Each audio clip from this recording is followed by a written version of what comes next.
Good morning, boys and girls. This is day 2 of your week 7 packet.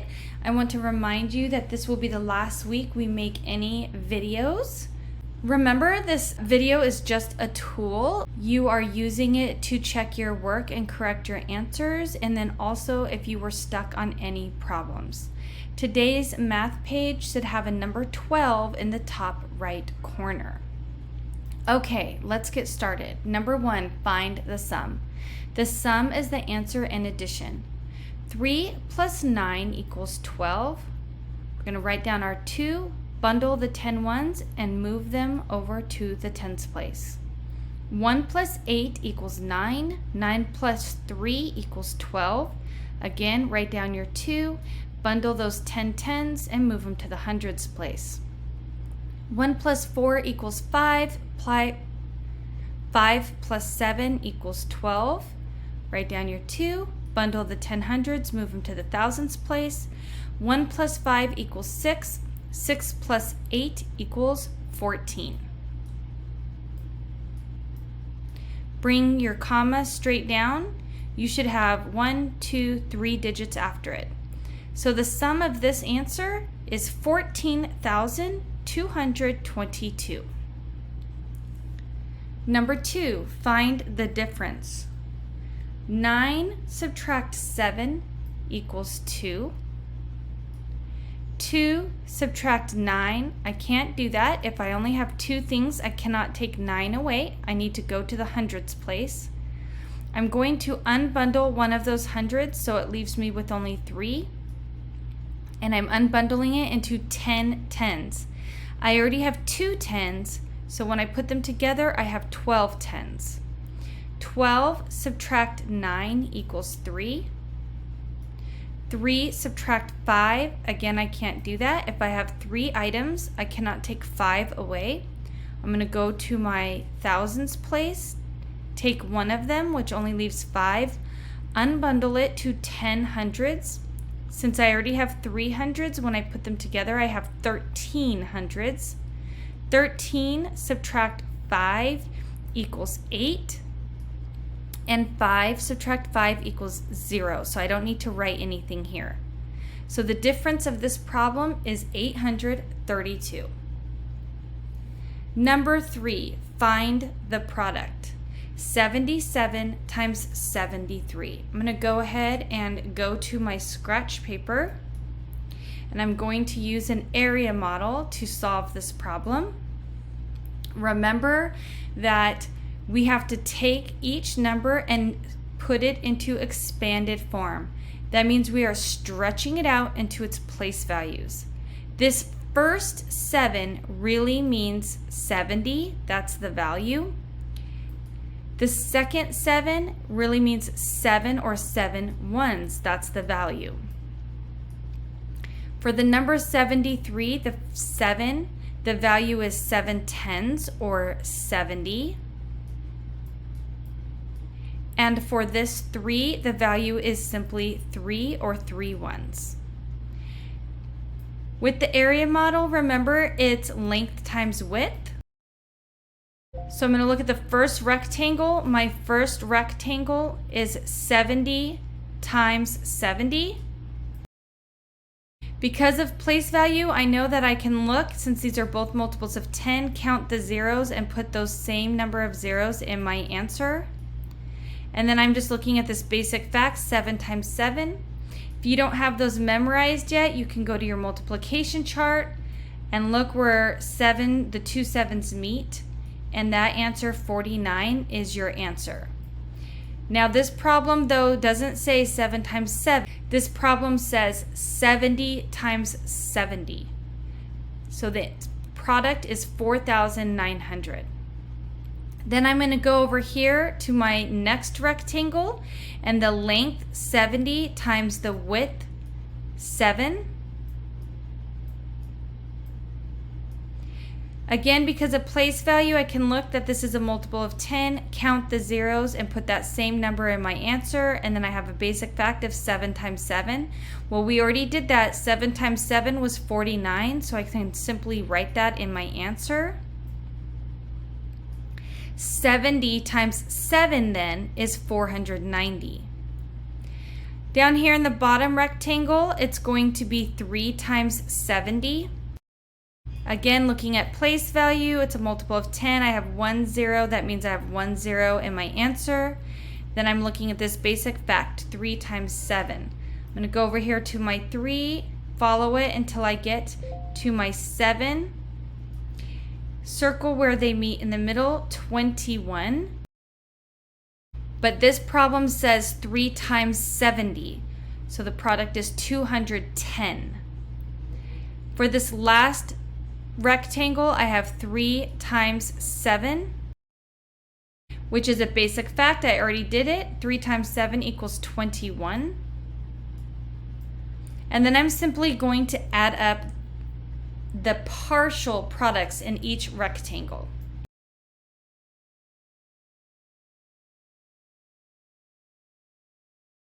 Notice everything is lined up in the ones place. You must make sure they're all lined up in the ones place. 0 plus 0 plus 0 plus 1 equals 1. 0 plus 9 is 9 plus 1. 0 plus 9 equals 9. 9 plus 1 equals 10. 10 plus 2 equals 12. Write down my 2, bundle that 10 tens over to the hundreds place. 1 plus 9 equals 10, plus 4 is 14, plus 2 is 16. Write down your 6, bundle the 10 hundreds over to the thousands place.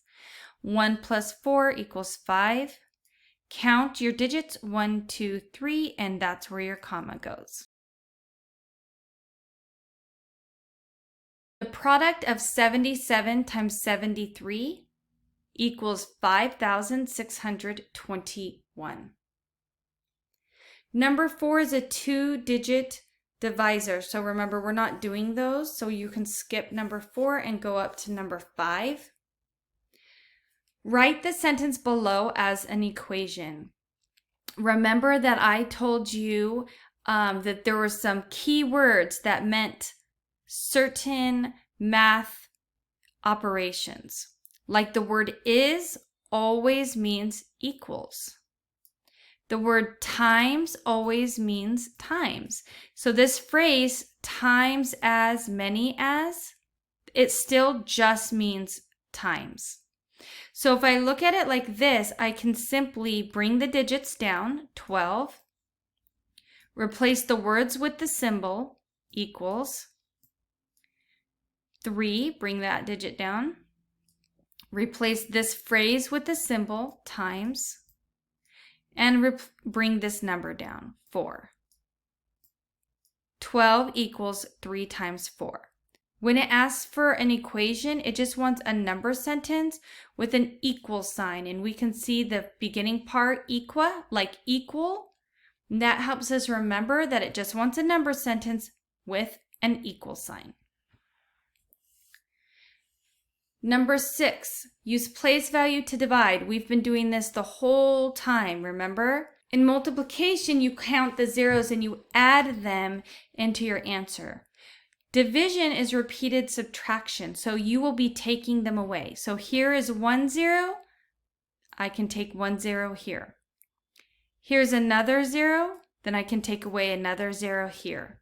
So that what I'm left with is, again, a basic fact. 2 divided by 1. So you go to your multiplication chart and you find your 1. So here's my 1. And you find your 2, which is right here. That number, the first number, should be on the inside. And you circle it, okay? That's your inside number. And when you look up, this is your answer. So 2 divided by 1 equals 2. So the second digit is where you find it on the side. The first digit is on the inside, and directly up from it, that's your answer. So my answer here is 2. It says use place value because remember, you can only do this when they're multiples of 10. In this case, it's multiples of 100, which is a multiple of 10. Number 7, draw a trapezoid and partition it into 3 equal parts. So this one was kind of a difficult one again. I tried several things. So I thought, okay, I'm going to try doing it this way. Nope, that's not 3 equal parts. Then I thought, well, maybe I can go this way. But I can already see that's not going to be 3 equal parts because the top part is most definitely bigger than this bottom part. Then I thought, well, maybe I could do it from like the vertice maybe, find like one central point. Nope, that's not going to work. How can I do this? Well, I actually discovered you do it with the same way we did it yesterday by drawing a triangle, believe it or not. When you draw a triangle into the center, you will see that it will give you 3 triangles. And now I have 1, 2, 3 equal parts.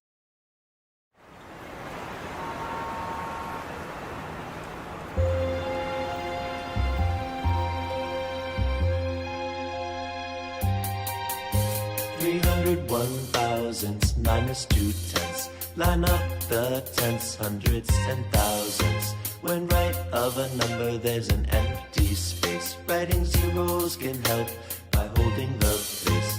The decimal point drops directly below so that the points line up in a row. Subtract each place value to find the difference. Equals 101 thousandths. Find the sum or difference. Find the sum or difference. It just makes sense. It just makes sense. To line up the tens. To line up the tenths. Hundreds and thousands. Hundreds and thousands. To add 500s and 6,000s. Line up the place values with confidence. When right of a number there's an empty space, writing zeros can help by holding the place. The decimal point drops directly below so that the points line up in a row.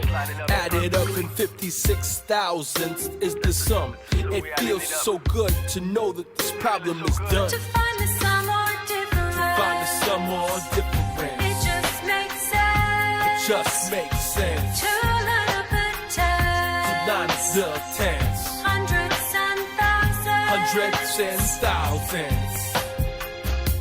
If after you line up the place values, there are spaces to the right that you didn't use, you can choose to write zeros and the content will have a value that is equivalent. To find the sum or difference. To find the sum or difference. It just makes sense. It just makes sense. To line up the tens. To line up the tenths. Hundreds and thousands. Hundreds and thousands. Find the sum or difference. Find the sum or difference. It just makes sense. It just makes sense. To line up the tens. To line up the tenths. Hundreds and thousands. Hundreds and thousands. Okay, number 8, we are going to use the cubed strategy. But before we start that strategy, we have to read the word problem first because we know good readers always read more than once, and they have to read the first time just to get the gist. Sally went to the ski shack to buy 2 cups of cocoa for $2.75 each, a hot dog for $3.50, and a sugar cookie for $1.25. She gave the clerk $15. How much change did she receive? Okay, so let's start at the beginning. Let's start with circling our numbers and units. In this case, because it has a dollar sign and a decimal, that is our units. We're working with money, dollars and cents.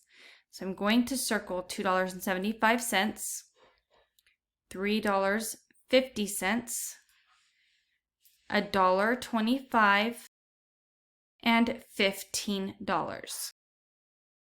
I'm going to underline the question. How much change did she receive? I'm going to box the keywords.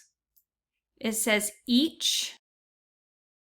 It says how much. And this keyword, change, because remember when we're making change, we're subtracting then. We have a total and we're subtracting from it. I also saw another keyword. It says $2.75 each. And I thought, the other ones didn't say each. So I went back and I reread the question. I mean, the word problem. Sally went to the ski shack to buy 2 cups of cocoa. So I have another, I need to go back to my numbers and units to circle because I have another number here, 2, and my units, cups. I missed that one. So in this case, I had to read this word problem 3 times. Okay, then I have to evaluate. What do I need to do? Well, there's 2 things I know I need to do. One thing is I have to make sure when I write down my cocoa that I write down 2 cups. I have to add 275 plus 275 because I have 2 of them. I also know from this word change that I'm going to be subtracting. Okay, so D, draw a picture. Let's draw a picture. So I'm going to go back and use scratch paper. Okay, I'm going to start with I'm going to take my total $15. I'm going to make that a tape diagram. Then I'm going to make little tape diagrams for the rest of it. So I have 275 and 275. And those are going to be my hot cocoa. And I need to label it. 275, 275. And then it says I bought a hot dog for $3.50. So I'm going to have another part of my tape diagram, 375. Then it says I had a sugar cookie for $1.25. I'm really trying to make my tape diagrams proportional, and what I mean by that is this one for $1.25, it can't be bigger than my other one. It's got to be smaller than the 275, right? Because it's a smaller amount. So what do I have to do now is I have this $15 and I need to know how much change I got back. So I need to know how much change I got back. In order to figure that out though, I need to add all this up so I can subtract that and find out how much change I have. So I'm going to go ahead and I'm going to add this up. $2.75. From the video that you watched, you know that it said to line up the decimals and the tenths and hundredths. Notice I'm saying not tens, but I'm saying tenths. Because remember, a decimal is like a fraction. So this number right here is called tenths. This number right here is called hundredths. When you have decimals, you follow the same pattern you had in your place value chart, ones, tens, hundreds. But starting at the ones, when you start going this way for a decimal, remember, they're fractions, they're less than 1. So you add, it's the same pattern, tenths, hundredths, but you're going to add the THS and it's going to go in this direction. So ones, tenths, hundredths, thousandths, 10,000ths, 100,000ths, millionths. It's going to follow the same pattern, but in the opposite direction. And it's going to have this THS because it's less than 1. Think in your head like a fraction. Okay, so let's go ahead and keep adding. So we're going to add our next 275, making sure that I lined up my decimal place and my tenths and hundredths. Then I have 375, lining up the decimal, and $1.25, lining up the decimal. So My ones place is all lined up like always, and then my decimal, and then you can see the rest of my numbers. I'm going to add this up. 5, 10, 15, 20. Bundle it and move it to the next place value. 7 plus 7 plus 7. I can see over here on my place value chart, my multiplication chart, 7 3 times is 21, 22, 23, 24, 25. Bundle the other two and move it over to the ones place. You must bring this decimal straight down where it was in all the rest of the numbers. You keep it in the same spot. 2, 4, 6 plus 3 equals 9 plus 1 equals 10. So I have $10.50.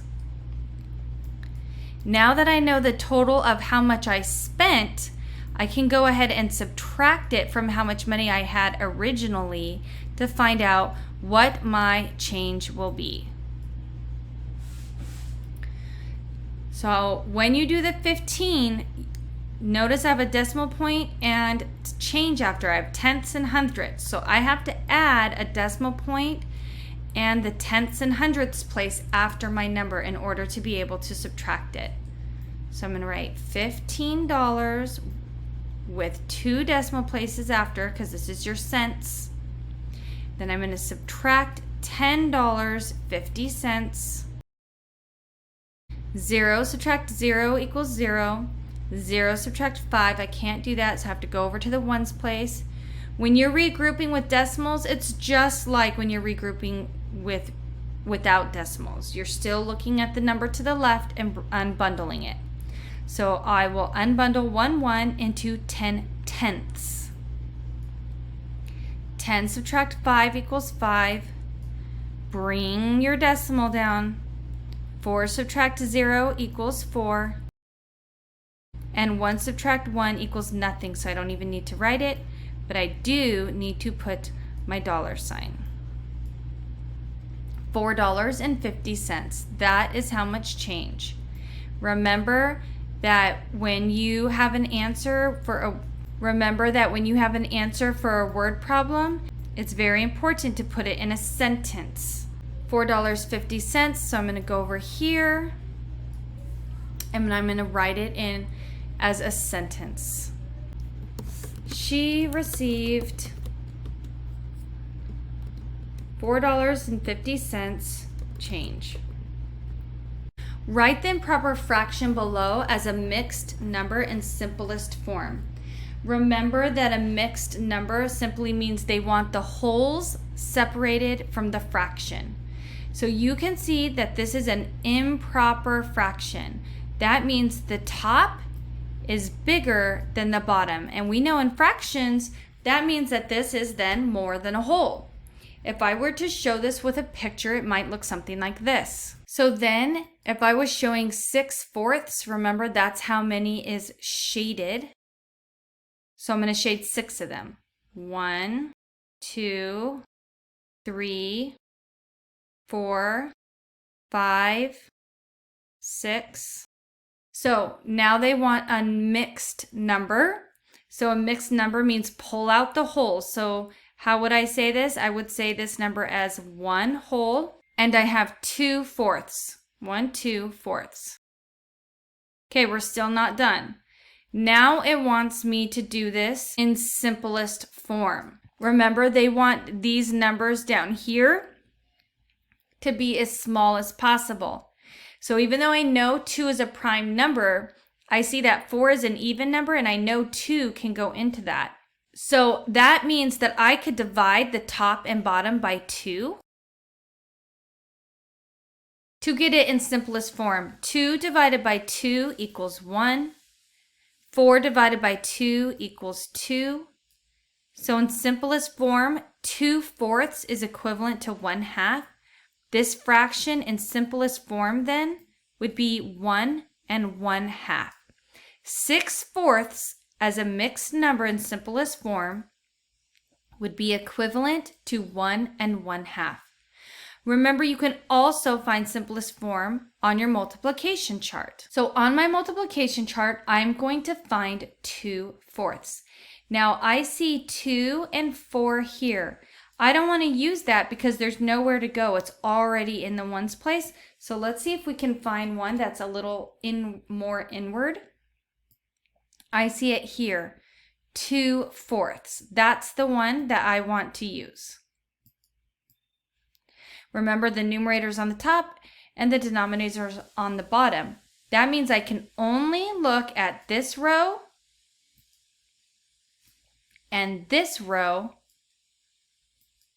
to find the answers. So since I want simplest form, I'm going to move to the left because those are smaller numbers. I can see 1/2. That's as small as it can go. That means 1/2 is simplest form. 2/4 is equivalent to 1/2. 1/2 is simplest form because you cannot get any smaller than 1. There was a lot in this fraction problem. Number 10, write the equivalent measurement. Now we remember from our measurement unit that centimeter means 100 of them. It takes 100 of them to equal 1 meter. So what I'm going to do is I'm going to make my good old input chart. This will be centimeters. This will be meters. If I have 1 centimeter, if I have 100 centimeters, I have 1 meter. 200 centimeters, I have 2 meters. 300 centimeters, 3 meters. You can see that I'm going to take off these zeros and that gives me my answer. Why? Because I'm dividing by 100 to get it into meters because 100 centimeters equals 1 meter. So since it takes 100 and there's 2 zeros, I can simply come up here, cross off the 2 zeros, and whatever number is remaining, that will be how many meters I have. 700 centimeters equals 7 meters. Okay, I will see you on Thursday for day 3. Remember, we didn't have anything on Monday, so it'll be day 3 of your math packet. It will be page 13. Bye for now.